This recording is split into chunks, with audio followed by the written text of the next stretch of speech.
Yo, yes sir, man. We live and we back. Welcome back to the Golden Goose DFS show. I am your host, Chandler Blakely, aka Goose. Y'all already know why I'm here, man. Bringing you another edition of my starting five for DraftKings and Fanduel, alright? But before we do that, y'all already know, got the lineup review going over yesterday's best lineup, breaking down the slate, seeing how we fared, alright? So we're going to get into that. For all my people who just now tuning in, it's your first time coming across the channel, just go on and hit the subscribe button, man. You won't be sorry. And definitely, everybody, please hit that like button for your boy, man. It's greatly appreciated. And it just goes a long way and shows your support for the channel. I appreciate you very much, alright? Let's get into this breakdown. I think DraftKings, I think both sites overall pretty much broke even. I lost a little bit on FanDuel, I believe. And I maybe lost $1 on DraftKings. But like I said, weekend, so I try to go light. My best lineup pulled up 338 basically right here. This is in the 50 cent, 150 max over here. At the top, man, we got point guard McLaughlin. Right here, I told you all yesterday, guys, you could build any way you wanted to go, stars and scrubs. However you want to attack it. Balance yesterday was so much value, you could have did anything you wanted. This particular build right here, I went to stars and scrubs. So we started at the top. I went McLaughlin right here. Saw him in the starting lineup. It was a late addition right here at 5% on. Got him, he gave us 28 DK points, man. Very solid, almost 10x for us. We'll definitely take that at 5% ownership. At the shooting guard, man, I went Cade Cunningham right here, man, 7,200. I always want to, whenever I go stars and scrubs, I never just want to go complete stars and scrubs. I always want to get like another kind of mid-tier pay up option. I use Anthony Edwards a lot last night, but I also got the Cade Cunningham in some spots, which is what we did right here in this lineup at 7,200, man. He paid off for us with a nice triple-double here against the Cleveland Cavaliers, giving us almost 60 DK points, man. Outstanding from Cade Cunningham, especially at the 16% ownership. At the small forward, man, went Sadiq Bey, 6,100. Got him at 10% on, man. He gave us 42 DK points, man. Nice outing from Sadiq Bey right here.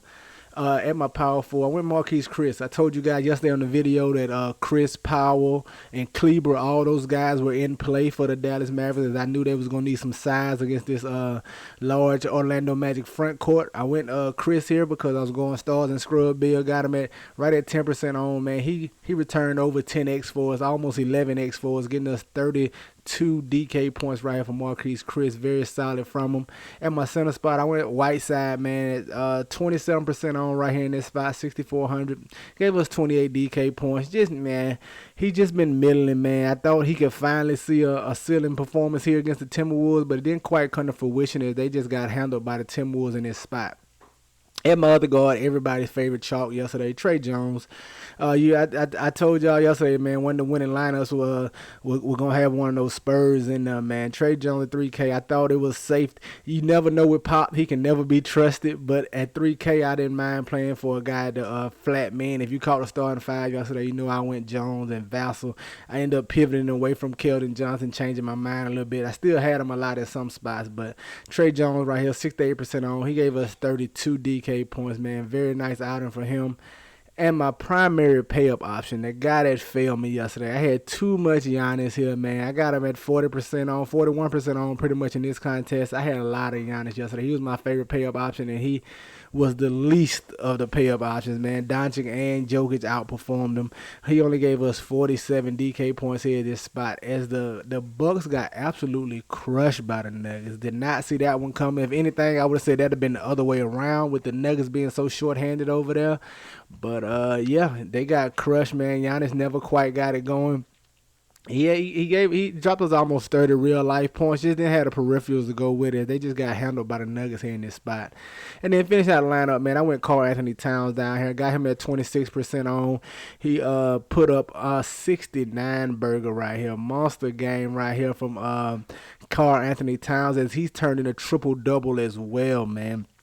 His big performance here undoubtedly hurt it. It was ceiling, but I got to both of them yesterday, and Towns really helped us out in this spot. So there you have it, man. My best lineup, 338, basically came in 285th place in the 50 cent contest. All right, let's look at the winning lineup, man. See what they did over here. All right. 369 was the winning lineup, man. And all right, congratulations to 02426. Got Luka Doncic here, Cade Cunningham. Nice. They got McDermott in there at 15%. Nice item for McDermott finally. He 10x. He had Bay as well, Marquise Chris, and Towns. So we had four of the similar same plays in Cunningham, Bay, Chris, and Towns. He finished his up with Wendell Carter Jr. He was a nice play. I had some of him in my single entry. Primo and McDermott and Luka. Yep. Same thing, same kind of concept he did right here.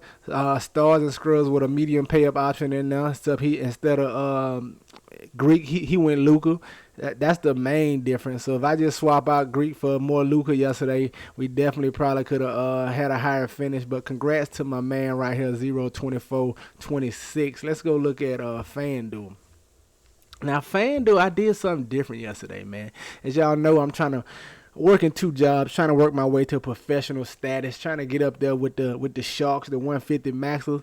And I got in this nickel contest over here on FanDuel. I think I'm going to start max entry in this 5-cent contest on FanDuel to start getting my feet wet as we prepare to transition over here to the Sharks table, man. So I did that yesterday. It's actually a great, it's a great way to practice your 150, man. You can 150 max a contest for like $7. So I think I'm going to start right here. I think I'm going to start using the FanDuel for my 150 max as I try to perfect that and try to battle with some of these Sharks. But we still gonna bring y'all a single entry contest. Our strength still gonna be single entry. I'm just testing the waters out over here. So that's what we did yesterday, man. As I'm learning to work with an optimizer, those sort of things. And we y'all can follow me on that journey over here on FanDuel. So that's what we did over here. 352 right here on FanDuel, man. As you can see, I had Luka over here that I paired with Giannis. But anyway, Luka at the top, 50% on, man. He gave us 62 FanDuel points. Very solid right there.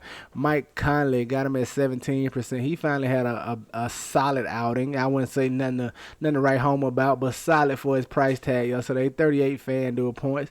Went Jordan Clarkson as well here, man. 17. Got him at 17%. 27 FanDuel points for him.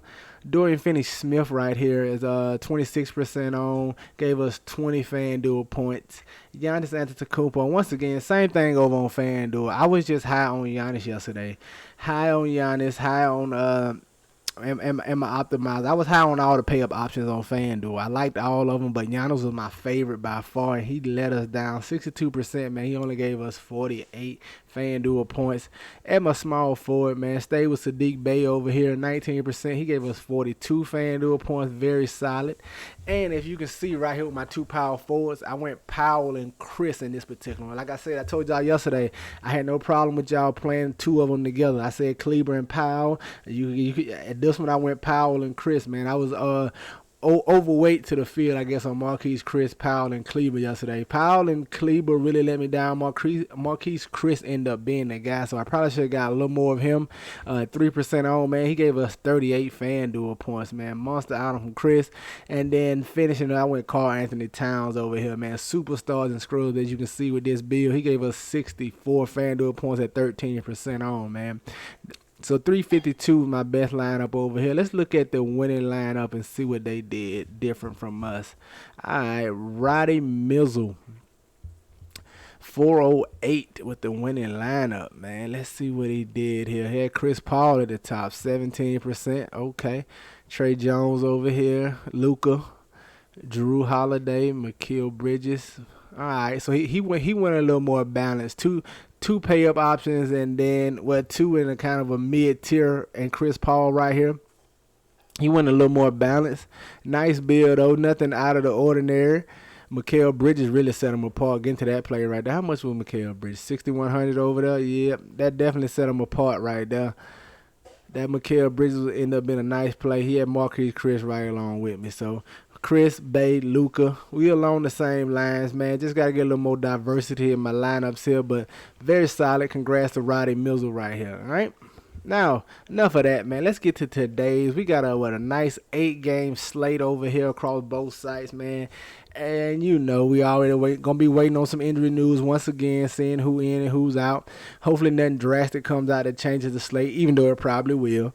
But at the top, man, at point guard, I want to look at Fred VanVleet, 8,700 in a pace-up spot going against the Atlanta Hawks right here. I like him in this spot. We saw him return last game out and get back to full run. They were talking about limited minutes. Listen, I know he went to a few overtimes, but he played 54 minutes, man. Overtime ain't but 5 minutes. So if you take away those 5 minutes, he still played about 40-something minutes yesterday, man. So I'm expecting him to be back at full run in this matchup against the Atlanta Hawks. Like I said, going against some Trae Young defense that no one is worried about. So pace-up matchup for the Toronto Raptors. And we just need VanVleet to shoot a little better, man. He fill it up across a lot of statistical categories for his assists, rebounds. He gets steals in there.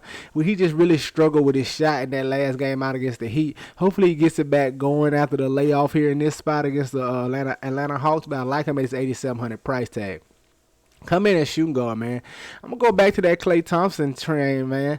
I'm gonna continue to play Klay Thompson. He's at 6K right now. Price is slowly creeping up, but so is his minutes. Like I said, you want to be the first one to, when he finally gets 33, 34 minutes. And of course, they want to get Klay going, man. They want him to have one of those 7, 8 3-point type games, man. And what better game for them to do that than against a team like the Houston Rockets, man? Fast-paced team, lack of defense. I just need Klay to find that 3-point stroke early, and they're going to continue to feed him, man. They want him to have a monster game. They want to get back in the groove, want him to get back to the old Klay. And I'm going to continue to roll the dice with Klay right here at 6K, man. Hopefully, he can bump up to about 30 minutes in this matchup, all right? Coming in small forward, man. I want to look at John Conchar here, man. Now, he started starting lineup last time because of Zaire Williams missing. Zaire Williams is expected to be back, but I expect Conchar to still get some playing time here at 4,300, man. It should be an even split. He may even continue to stay in the starting lineup. He played very well last time out, so this is a piece of news right here. I'm going to be waiting on this Memphis starting lineup. We should get it on time because this game is at 7 o'clock, so hopefully, I can get some good news and stay Conchar here, but we'll pivot if he's not in the starting lineup. Coming into my power forward, man, I want to look at the Monte Sabonis, 9,800 here, man. We've seen this show before. We saw him have a monster game last time out. We've seen Sabonis with no Brogdon and no Turner, no T.J. Warren, none of those other guys around him. LeVert, I don't know. He's mailing it in for the rest of the season. I don't know what he's doing. I say that he might drop a 50 burger tonight, but he just doesn't look good. It doesn't look like he's trying too well. So I'm going to continue to go to Sabonis. He's going to carry the offensive load right here for these Pacers, man. He's going to get whatever shot he wants. The offense is going to run through him on the block, so plenty more assist opportunities from him. And 9,800, man, I think he's a little underpriced for his current role with these Pacers who's down a few offensive guns over there. I like getting Sabonis at 9,800. And then at my center spot, man, I want to look at Rashawn Holmes, 5K, going against these New York Knicks, man. He's back in full rotation, man. He hasn't seen the 30-plus minutes. He should see 30-plus minutes and barring a blowout or foul trouble or anything like that. They're going to need his size again as well going against the Mitchell Robinson, the Nerlens Noel's, and the Julius Randles down there on the block. And there's no Bagley tonight, which I think further solidifies his minutes. He could probably see 35, 36 minutes barring foul trouble here, and with Bagley being out. So I like getting Rashawn Holmes at this 5K going against the New York Knicks. So there you have it, man. My starting five for DraftKings: Fred VanVleet, Klay Thompson, John Conchar, Domantas Sabonis, and Rashawn Holmes. All right, let's go take a look at FanDuel, see what I'm feeling over there. At FanDuel, coming in at the top, man, at point guard, I want to look at Darius Garland, 8,100, man. I like him right here in this spot. I love this price tag over here in a pace-up matchup against the New Orleans Pelicans, man. You know, he is really the number one offensive weapon over here. Even though he likes to assist the ball and get it going, he's really the primary offensive option over here for the Cleveland Cavaliers, man. But he likes to distribute, but he can get the scoring going. I'm hoping he gets it going here in this spot against the Pelicans. I love him at this 8,100 price tag over here at FanDuel. Coming in as shooting guard, my absolute favorite play. He's going to be super chalk. I don't care. I don't think he can be owned enough at this price tag on FanDuel. 5,700, no SGA. Give me all the Josh Giddey in the world. I'm telling you. If he fails for me, he just fails. So I'm going to have plenty of Josh Giddey over here today, man. I'm loading the boat on him at this 5,700 price tag, man. Give me all the Josh Giddey in the world. I don't care how chalk he is. You talking about a guy who just does everything, and now he's going to have more scoring opportunity with no SGA. He could easily walk into a triple-double here in this great matchup against the Portland Trail Blazers. Absolutely love Josh Giddey. Come in at small forward. I want to look at Buddy Hield here, man. For these Sacramento Kings, 5,300. I know it's a slow-paced game with the New York Knicks, but I just told you all on the DraftKings side that they're playing without Bagley. Buddy Hield could move into the starting lineup in this spot. They still shorthanded. I don't think Davis is back yet. They still could be without Fox. So if Fox is out and Davis is out, I think Buddy Hield's moving to the starting lineup. I think you can see a starting lineup of Halliburton, Mitchell, Hield, Barnes, and Holmes could be your starting lineup here. And in fact, if we get Buddy Hield in this starting lineup with no Fox, you know he likes to chuck it, man. He's going to be in the garden, man. He can get hot and really fill it up for you. So I don't mind rolling the dice on Buddy Hield here at 5,300. Coming in at my power forward, I want to look at Christian Wood at 8,200 over here on FanDuel. Going against these Golden State Warriors, he is going to be a real problem down there for the Golden State Warriors, man. It's a matchup nightmare. They've been playing Looney for a big over here for Golden State. Wood should absolutely destroy him, man. Should bring him out to the three-point line, be able to take him off the dribble. He's way more athletic than Looney, man. A lot quicker. I think he can really dominate down here against these Golden State Warriors. They play a good, solid team defense, but Wood could have a nice monster double-double here in this spot against the Golden State Warriors. I definitely want to take a look at him for this 8,200 over here. And at my center round out, I want to look at Jusuf Nurkic, man. 7,900. Just a nice run back with Josh Giddey over here in this Portland Thunder game. Should be one of the higher total games on your slate. And the same thing I said for Christian Wood applies for Nurkic. 7,900. OKC doesn't have a body they really want to throw at him. Favors is probably the best defensive body over there, but they don't like to play him much, man. He should be able to absolutely destroy Robinson, Earl, whoever they run out of his center, man. Nurk should be able to have his way down. I'm expecting a big double-double from Nurkic in this spot going against these Thunder. I like him at 7,900. So there you have it, man. My starting five on FanDuel: Darius Garland, Josh Giddey, Buddy Hield, Christian Wood, and Jusuf Nurkic, man. Get you some exposure to these guys, man. Get them in your player pool. You know I'm going to have them in mind, all right? That's going to do it for us here today, man. Y'all know the motto. Chances make champions. Y'all green up. I'll see y'all tomorrow, all right? Let's go.